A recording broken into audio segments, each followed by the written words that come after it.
Hello guys, आज मैं आपके लिए लेकर आया हूँ क्लास 11 फिजिक्स चैप्टर फर्स्ट भौतिक जगत के इम्पोर्टेंट क्वेश्चंस। ये पार्ट थर्ड है। अगर इससे पहले आपने पार्ट फर्स्ट व पार्ट सेकंड नहीं देखा है तो उसकी लिंक आपको डिस्क्रिप्शन बॉक्स में मिल जाएगी। आप उस वीडियो को जरूर देखिए। तो चलिए गाइज, वीडियो स्टार्ट करते हैं। तो आपका सबसे पहला क्वेश्चन ये है कि प्रकाश का तरंग सिद्धांत किसने प्रतिपादित किया। आपको बताना है कि जो प्रकाश का तरंग सिद्धांत है वो प्रतिपादित करने वाले वैज्ञानिक कौन थे। तो इसका आंसर हो जाएगा आपका प्रकाश का तरंग सिद्धांत है वो हाइगन ने प्रतिपादित किया। यह था आपका क्वेश्चन नंबर फर्स्ट। फिर आपका अगला क्वेश्चन है कि निम्न के आविष्कारक बताइए। यहाँ पर आपको कुछ खोजें दे रखी है, आपको उनके आविष्कारक बताने हैं कि इनकी खोज किसने की है। तो चलिए स्टेप बाय स्टेप देखते हैं। तो सबसे पहला है इलेक्ट्रॉन। इलेक्ट्रॉन की खोज जे थॉमसन ने की थी, यह आपको ध्यान में रखना है। फिर अगला है न्यूट्रॉन। न्यूट्रॉन की खोज जेम्स चैडविक ने की थी।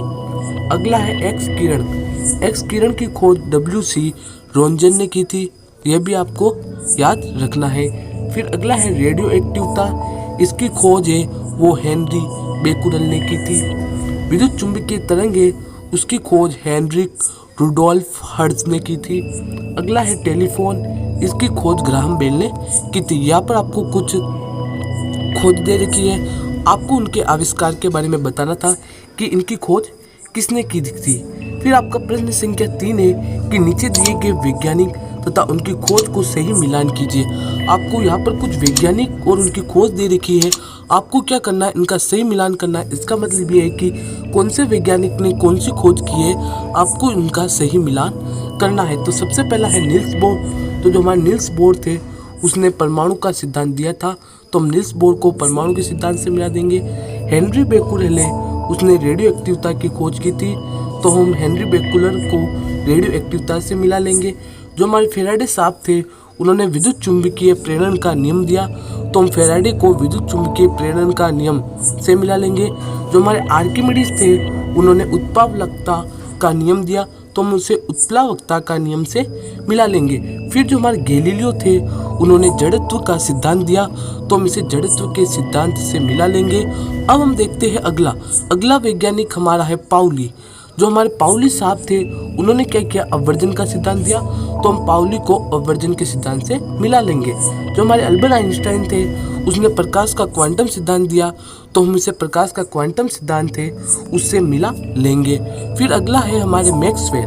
जो हमारे मैक्सवेल थे उन्होंने विद्युत चुंबकीय सिद्धांत दिया, तो हम इसे विद्युत चुंबकीय सिद्धांत से मिला लेंगे। जो मैक्स प्लांक थे उन्होंने क्वांटम का सिद्धांत दिया, तो हम इसे क्वांटम सिद्धांत से मिलाएंगे। और जो हमारे श्रोडिंगर थे उन्होंने तरंग यांत्रिकी के बारे में बताया था, तो हम इसे तरंग यांत्रिकी से मिला लेंगे। यह था आपका प्रश्न संख्या 3। फिर आपका अगला क्वेश्चन है कि परमाणु भट्टी तथा परमाणु बम का विकास है वो किस पर आधारित है। तो राइट आंसर होगा आपके नाभिकीय विखंडन।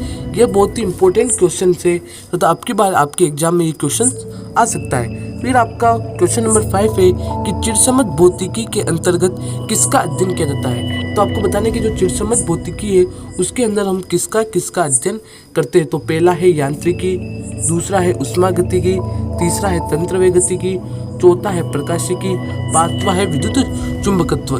तो जो हमारी चिरसम्मत भौतिकी होती है उसके अंदर हम इनका अध्ययन करते हैं। फिर आपका प्रश्न संख्या 6 है स्थूल भौतिकी व सूक्ष्म भौतिकी में अंतर लिखिए।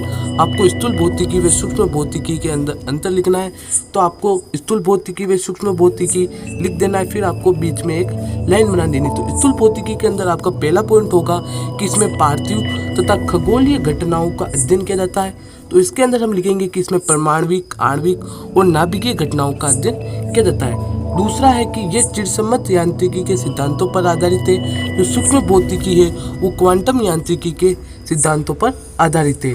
तो आपका प्रश्न संख्या 6 था कि चिरसम्मत भौतिकी स्थूल भौतिकी व सूक्ष्म भौतिकी के अंदर आपको अंतर लिखना था। फिर आपका 7वां क्वेश्चन है कि बलों की आपेक्षिक प्रबलता का आपको क्रम बताना है। तो बलों की आपेक्षिक प्रबलता का क्रम होता है गुरुत्वाकर्षण बल अनुपात दुर्बल नाभिकीय बल अनुपात विद्युत चुंबकीय बल अनुपात प्रबल नाभिकीय बल।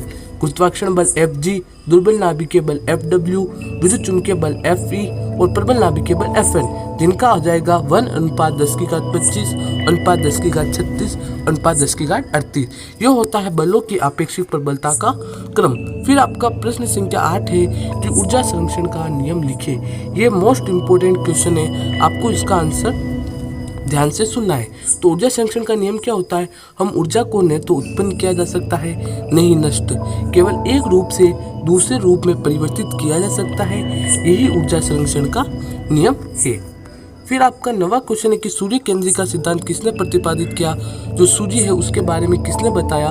तो इसका आंसर हो जाएगा आपके निकोलस कोपरनिकस ने जो सूर्य केंद्रिका सिद्धांत था उसका प्रतिपादन किया। फिर आपका प्रश्न संख्या 10 है कि नाभिकीय बलों का सिद्धांत किसने प्रतिपादित किया?